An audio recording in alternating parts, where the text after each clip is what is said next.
and many other things.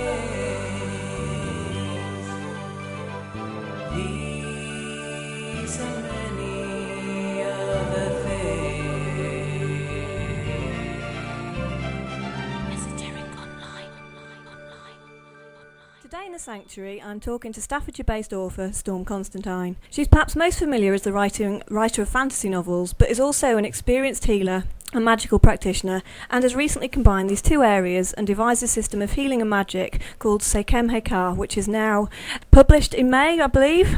Yeah, it actually came out at the beginning of June. Well, thanks for joining us today, Storm. Thanks for having me. Can you perhaps begin by telling us a little bit about your background and how you first came to develop an interest in healing? Well, I've had a magical background for as long as I can remember. I've always been interested in magic, studied with the Wiccan Coven in my 20s, and then got my own magical groups together over the years. Eventually became involved with the Fellowship of Isis through Caroline Wise, who's their coordinator in this country, and set up the Lady of the Flame Lyceum, which is sort of our base of operations, I suppose. Reiki, a friend of mine who I got to know through that crowd, via Caroline and Andy Collins and everyone, he got me interested in Reiki. I thought it was just some sort of weird Eastern thing he was into, but he assured me, oh no, you'll love it if you're into magic. You really will love it. It's not just a new age healing modality, it's a lot more. So I trained with Paul in Glastonbury and was absolutely knocked out by it and really, really astonished about how physical it actually was. So that's how I came into the Reiki side of things. And then I trained in the modalities Sekhem and Karunaki. And because I'm a creative person naturally, I just wanted to experiment. And I think one of the things that have disappointed me about a lot of the Egyptian-based healing modalities such as Sekhem is that there was just such a mishmash of all sorts of different symbols and traditions. I mean, in some aspects, in some versions of Sekhem, you'll find, the pagan pentacle, or you'll find the Reiki symbols, obviously Japanese, or stuff from other traditions. And I wanted to create a system that was complete unto itself and that had a theme that felt whole so that people could immerse themselves in it. And, there wasn't anything that just felt out of place, really. So that's where the idea came from. And I'm assuming Sekhem has something to do with Sekhmet. Now, she's not perhaps best known for her healing capacity, is she? Well, it's interesting because in ancient times she was. Sekhmet was thought to create all the plagues and horrible pestilences that walked the land before the inundation of the Nile. And the people reasoned that if this goddess had the capacity to create such dreadful disease, she must therefore have the capacity to cure it, which is quite an interesting way of looking at it, really. So her priests were physicians as well, so Sekhmet has always had a healing aspect. However, the word Sekhem itself doesn't just come from her name. It's an ancient Egyptian word that meant power or might. And it's a very modern interpretation for it to mean part of a healing system. Originally, it referred to powerful individuals like pharaohs. So, it hasn't always been a healy word, but the healing community has kind of adopted it. And Sekhmet was sort of like drawn into that as well because of her healing aspect, I suppose.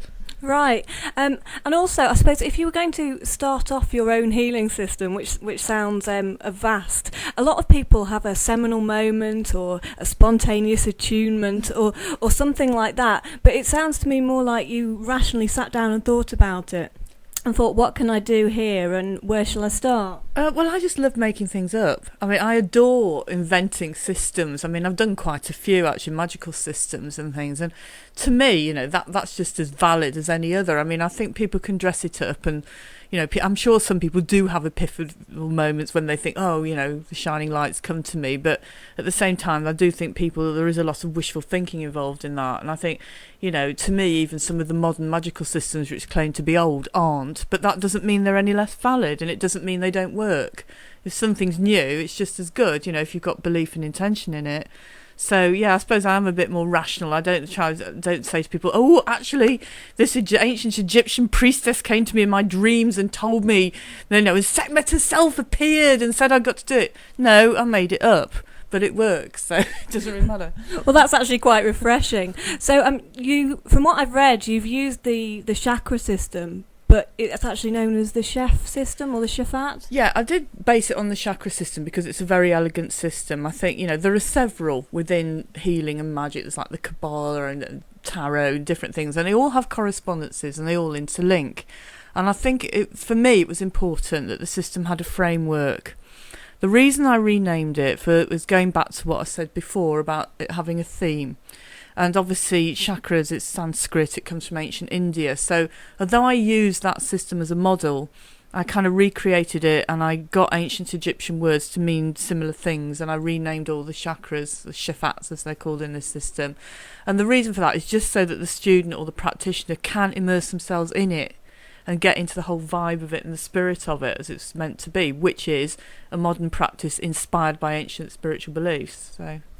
And you've also aligned an Egyptian deity with each chakra as well, haven't you? Yeah, well, that felt quite pertinent, really, because some of them do sit there so neatly, you know, the message that's in each of these shafats, what it applies to in the personality. There are sort of Neteru, or Egyptian gods, that fit these things quite well. So it was all very elegant, the way it just kind of all fell together. It was just like falling into the right holes. And it's more of a system of self-healing, isn't it, rather than a system of healing other people? Yeah, I mean, I see it more as a system of self-evolution. It's more for people who have already trained, I think. You know, it's not for the new practitioner who's thinking, I wonder what's in all this Reiki-type Sekhem stuff. I think I want to find out. It's for people who've perhaps got to level 2 or mastership, 3rd degree or whatever, with a different system and are interested in branching out. As I think a lot of these new systems are, you know, most of them are written by people who've got to the teacher level of a particular system, and then they just start itching to get their own creative fingers on it, so they'll create new systems. I mean, there are billions of them out there. Some of them are absolutely excellent, some of them not so, but, you know, it's interesting that people want to do that, I think. I think often when you get started on the healing path, you do want to go out and discover more for yourself, and it is an initiation into Reiki is the start of a lifelong interest in healing. It is, definitely, because I mean I was really sceptical beforehand, because although I've always been into magic, the thought of having to sit there for, you know, up to an hour at a time with my hands on somebody's face or body, I just thought I would be so bored. There's no way I'm going to do this. I am not a healer at heart. I think I'm a teacher and I love teaching, but I'm fidgety. I don't like sitting still. But after I got the training, it was astonishing that I could actually do it and not get bored. And it was almost like you just get into the flow of it. And really, I mean, sometimes I go to sleep, actually. I won't admit that, but, you know, and also visualising. You know, I don't get bored because I sort of get loads of images come to me and I'll just be off in my own little world, you know, when I'm sort of healing somebody, so... And in your book, at each level, you've got 7 levels, haven't you? You have got individual rituals and path workings and visualisations to go with each one, haven't you? Yeah, well, this is where it's different from the majority of the systems out there, although I do understand there's another teacher that's actually doing a similar one to mine who knew nothing about mine and I knew nothing about hers, one of those weird synchronicities. But anyway, yeah, it's more for people, again, who are interested in the magical and ritual side of things. If someone was into sort of plain Reiki and they felt very uncomfortable with the more sort of pagan-y aspects of it, then, you know, it isn't really the system for them, and there are others out there that are far more suitable. But if people really love the ritual work with Egyptian gods and already do that, and they're also interested in the healing, I mean, it's perfect for them because they've got everything in there. And unlike Reiki, your system works from the base up, doesn't it, rather than the crown down? Yeah, well, I think that's where you have to start. It's almost like, you know, you start with the animal self and the basic survival fears. You know, that is the thing that informs our very being. You know, when we're babies, we don't have all these lofty spiritual concepts, do we? We're just flesh, like wanting to survive, and that's what I try to concentrate on. Really. Yeah, I agree. I mean, when I trained in Reiki, I was surprised that you started at the crown, because to me, you start from the bottom and work up. It just makes sense. Yeah, absolutely, I agree. It also differs from Reiki in that you don't need an attunement as such to use it, do you? Well, you would if you hadn't had attunements already. I mean, you know, it's that's why I say it's really for people who've already got to 3rd degree in another system, because I do think that a 3rd degree practitioner, or however many levels it took you to get to that end part, you can self-attune. There's no way that the energy in the system is any different to the one you've already been attuned to. So, you know, really you can do it yourself. That said, I actually like to get attunements off other people, and I think a lot of others feel that way, that it's almost like a more formal acknowledgement of what you're doing, of the path you're taking. So it's nice to get attunements off others, but because I started it, no one could attune me, you know, except I hope my students will come back and attune me. That'd be nice. But, you know, anybody really could do the same, I think.